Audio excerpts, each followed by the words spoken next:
আজকে আমি একটা নতুন রেসিপি করছি।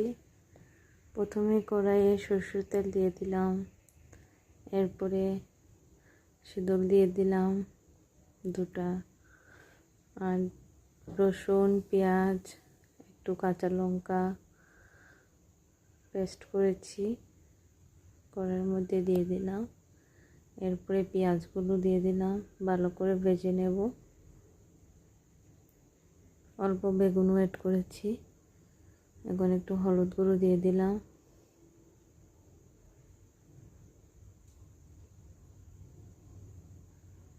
শীতলের পেঁয়াজ দিয়ে চাটনি বানাচ্ছি আজকে আমি। হ্যালো এভরিওয়ান, তোমরা সবাই কেমন আছো?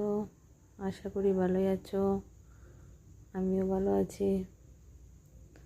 নুন দিয়ে দিলাম, ভালো করে ভেজে নেব। একটু জল অ্যাড করলাম।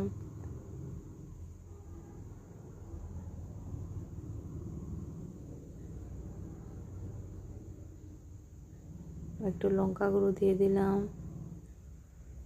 তোমরাও এভাবে বাড়িতে ট্রাই করে দেখবে, খুব খেতে ভালো লাগে গরম গরম ভাতের সাথে। ফাইনালি আমার চাটনিটা রেডি হয়ে গেল।